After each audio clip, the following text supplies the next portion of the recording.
semangat dulu ya. Tepuk semangat.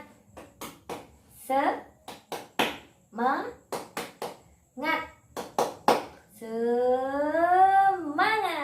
Iya, terima kasih Ibu. Nah, sekarang kita lanjut untuk berdiskusi kembali.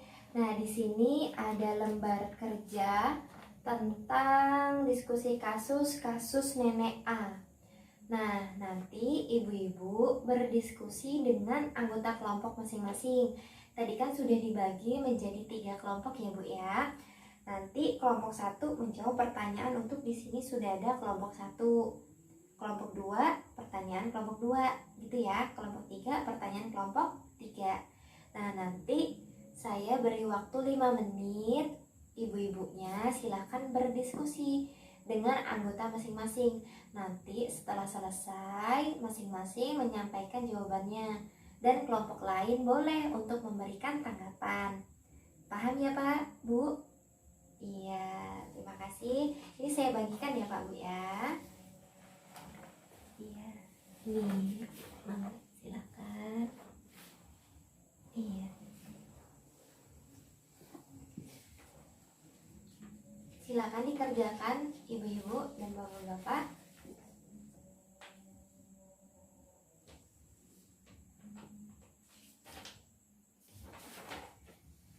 Iya, waktunya sudah habis, sudah 5 menit nih. Udah selesai semua ya ibu-ibu, bapak-bapak? Iya, alhamdulillah kalau udah selesai semua. Nah, sekarang silahkan kelompok 1 untuk memberikan jawabannya, menyampaikan jawabannya ya. Silakan kelompok 1. Siapa perwakilannya? Ibu Lilis. Oh iya, silakan Ibu.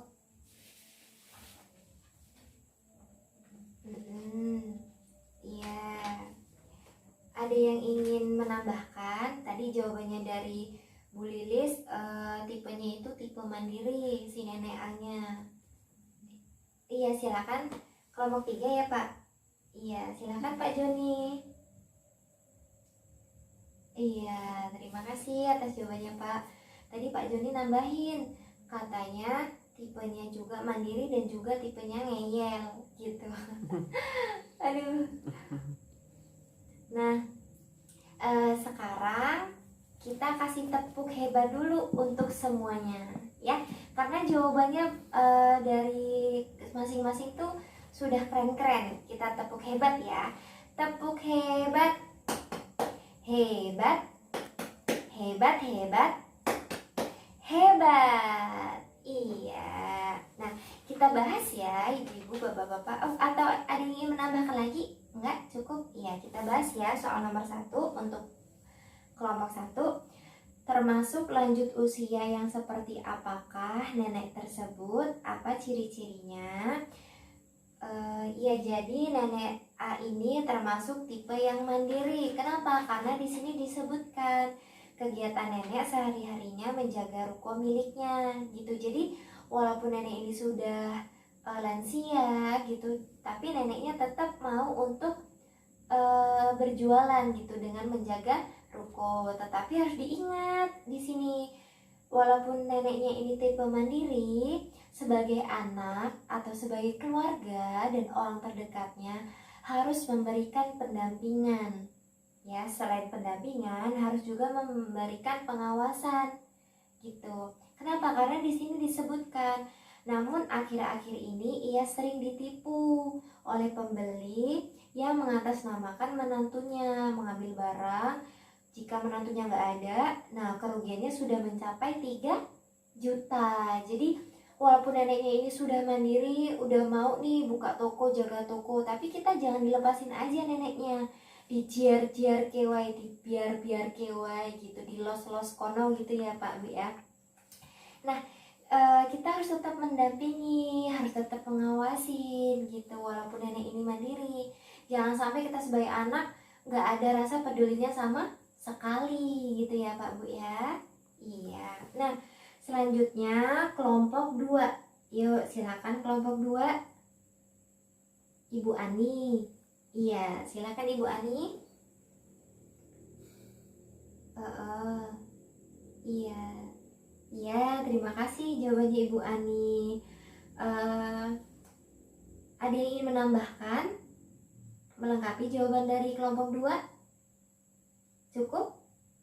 Iya, kasih 100 untuk kelompok 2. Iya, 100. Iya.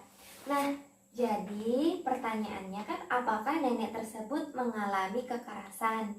Jika iya, kekerasan apa yang dilakukan oleh anak atau keluarganya?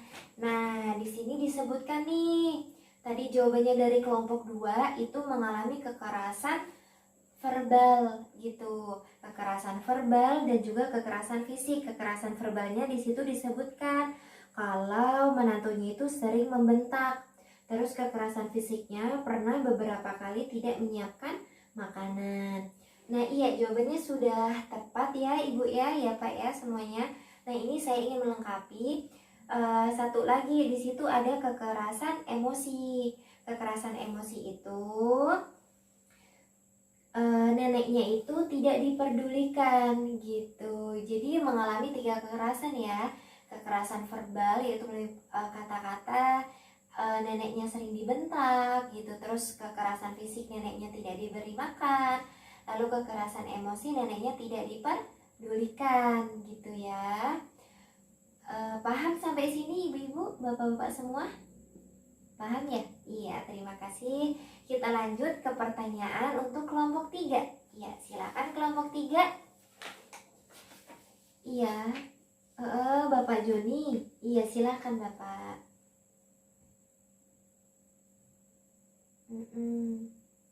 Iya, iya.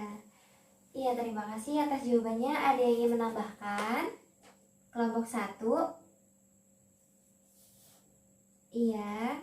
Oh iya, terima kasih Ibu. Iya, tadi jawabannya dari kelompok 3, apa yang dapat dilakukan oleh anak atau keluarga atau orang terdekat jika menghadapi lanjut usia yang demikian. Maksudnya seperti nenek ayah. Itu tadi jawabannya kelompok 3, kita harus sabar, harus lebih peduli gitu. Terus tadi ditambahin sama kelompok 1, selain sabar, kita juga harus lebih bijaksana gitu dalam menyikapi perilaku dari nenek A. Iya, jawabannya sudah tepat sekali. Kita kasih 100 untuk semuanya. Kasih 100, kasih 100. Iya. Terima kasih atas jawabannya semuanya. Nah, kita bahas ya Ibu-ibu, Bapak-bapak semua. Nah, jadi yang harus kita lakukan sebagai seorang anak, sebagai keluarga dari nenek A ini, kita harus bisa lebih sabar, lebih tetap menghormati, menghargai, lebih peduli, lebih bijaksana, dan lebih memberikan kasih sayang gitu. Walaupun kita tahu perilaku nenek A ini sungguh mungkin menurut kita sangat-sangat luar biasa, tapi kita harus lebih ekstra sabarnya lagi gitu. Jangan kita yang dikit-dikit nggak peduli, dikit-dikit sering marah gitu. Kita harus lebih sabar gitu. Gimana pun nenek ini di sini kan diceritanya ya, nenek A ini adalah orang tua kita atau mungkin adalah mertua kita gitu. Jadi gimana pun juga kita harus berbakti. Gimana kita dulu waktu kecil disayang-sayang, terus dirawat, diasuh, dididik, diberikan segalanya gitu. Jadi kita harus selalu mengingat bahwa nenek A ini adalah mungkin kita yang akan di masa depan gitu. Jadi mungkin kita akan mengalami posisi sebagaimana nenek A ini gitu. Jadi kita harus lebih perhatian, lebih peduli, lebih sabar, lebih bijaksana gitu ya Pak Bu ya. Iya, bisa dipahami? Bisa, iya. Nah, jadi tadi kan kita menyinggung masalah kekerasan ya Ibu-ibu ya di soal nomor 2 ya, kelompok 2. Jadi kekerasan yang dialami oleh nenek A ini mungkin salah satu penyebabnya adalah kita sebagai orang terdekatnya itu tidak memahami apa yang dimau oleh nenek A ini gitu. Nah, jadi kita secara tidak sadar melakukan kekerasan. Nah, kekerasannya itu seperti apa aja ya jenis-jenisnya. Nah, kita akan bahas ada di flip chart ini. Izin berdiri ya Ibu-ibu, Bapak-bapak semua. Nah, di sini ada di flip chart 6, kekerasan dan penelantaran terhadap lansia. Nah, ada beberapa, 1, 2, 3, 4. Yang pertama, kekerasan fisik. Kekerasan fisik adalah kekerasan yang dilakukan sehingga menyebabkan rasa sakit, luka, cacat, atau penyakit. Contohnya mendorong, mencubit, memukul, tidak menyediakan makan atau minum gitu. Jadi nanti imbasnya adalah ke fisiknya, yaitu mengalami sakit gitu ya Pak Bu.